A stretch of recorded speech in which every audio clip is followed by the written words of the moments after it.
Assalamualaikum warahmatullahi wabarakatuh. Perkenalkan, nama saya Hadijah Nisa Fayatin dengan nomor induk mahasiswa E1 E1 20008. Kita akan membahas materi tentang penjumlahan Riemann dan definisi integral. PowerPoint ini merupakan rangkuman dari Bapak Natalis Ransi. Nah, materi ini merupakan materi yang didapat dari Universitas Sydney. Kita lanjut ke materinya. Beliau adalah penemu Riemann sum atau penjumlahan Riemann yang bernama Bernard Riemann. Nah, beliau hidup pada tahun 1826 sampai dengan 1866. Metode Riemann atau penjumlahan Riemann. Nah, kita mempunyai kurva. Nah, kurva ini ada bentuknya melengkung sehingga sulit ya untuk dihitungnya jika mau dihitung. Nah, di sini ada area dari A menuju B, di mana ada kurvanya dengan fungsi Y sama dengan Fx. Nah, contohnya ada bentuk kurva seperti ini dengan fungsi Y sama dengan Fx. Nah, kita akan mencari luas daerah yang dibatasi kurva tersebut. Misalnya, luas area dari A ke B. Nah, di sini dengan pada sumbu X ya. Nah, dengan itu kita bisa mencari pendekatan ini dengan membentuk atau membagi jadi beberapa partisi.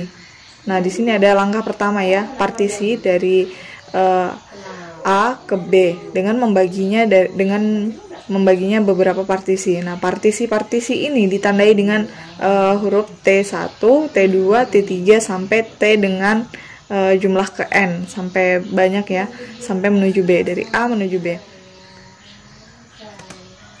Yang langkah keduanya dari step tersebut kita membentuk persegi panjang pada kurva tersebut dan melihat bahwa di sini ada persegi-persegi panjang, namun di sini kita melihat masih ada yang kosong ya, bagian-bagian yang kosong. Nah, di sini kita dapat lihatnya.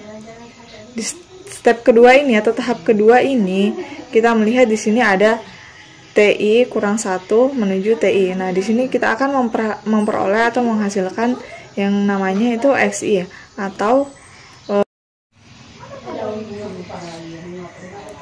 nah, di sini ada ya step kedua di mana intervalnya itu dari TI kurang 1 sampai TI.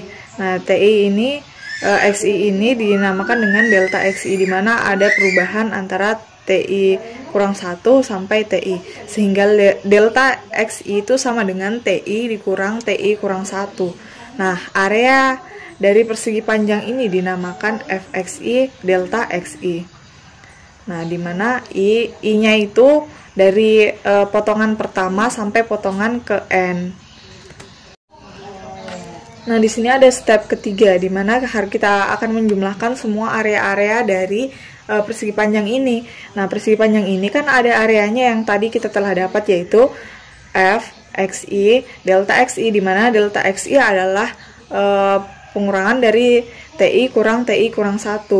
Nah, kita dapat adalah di sini ya ada A isomorfik dengan Fxi delta Xi ditambah dengan F X2 delta X2. Ini kita akan jumlahkan sampai ke partisi terakhir atau bagian-bagian terakhir, yaitu bagian sampai ke bagian N. Jadi jika ada partisinya atau bagiannya itu ada 5, jadi kita akan menjumlahkannya sampai dengan delta 5. Berarti Fx5 kali delta X5. Nah, di sini kita dapat lihat bahwa penjumlahan ini yang tadi kita sederhanakan rumusnya menjadi A isomorfik, di mana sigma I sama dengan 1 sampai N. Nah, fungsinya tadi kita masukkan fungsinya, yaitu F Xi delta Xi, di mana fungsi ini dinamakan atau disebut dengan penjumlahan Riemann. Nah, pada step ini kita akan bisa berhenti sampai sini. Kalau sampai sini juga sudah benar, karena di sini sudah masuk ke penjumlahan Riemann.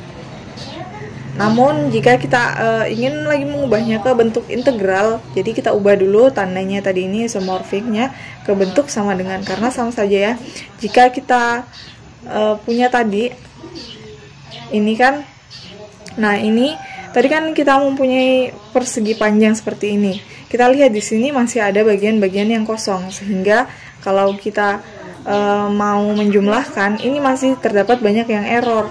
Nah, jika kita mau agar tidak error, maka kita akan menjumlahkan partisi-partisi ini menjadi lebih kecil lagi, sehingga errornya lebih kecil, sehingga n-nya itu bisa kita tunjukkan menuju tak hingga.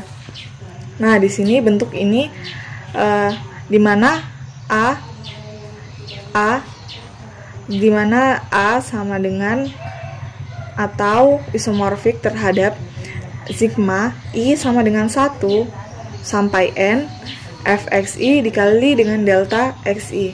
Bentuk ini akan mendekati nilai sebenarnya, maka nilai n-nya itu kita ibaratkan sampai menuju tak hingga. Artinya n-nya itu banyak, sehingga peluang untuk errornya itu lebih kecil atau bahkan mungkin tidak ada lah ya. Makanya dari luas daerah tersebut, luas kurvanya bukan luas sebenarnya lagi. Kalau kita menggunakan n menuju tak hingga, itu sudah dikatakan dengan bukan luas pendekatan ya, sudah dikatakan lagi luas sebenarnya, yang kita kenal dengan ini penjumlahan ini, fungsi ini.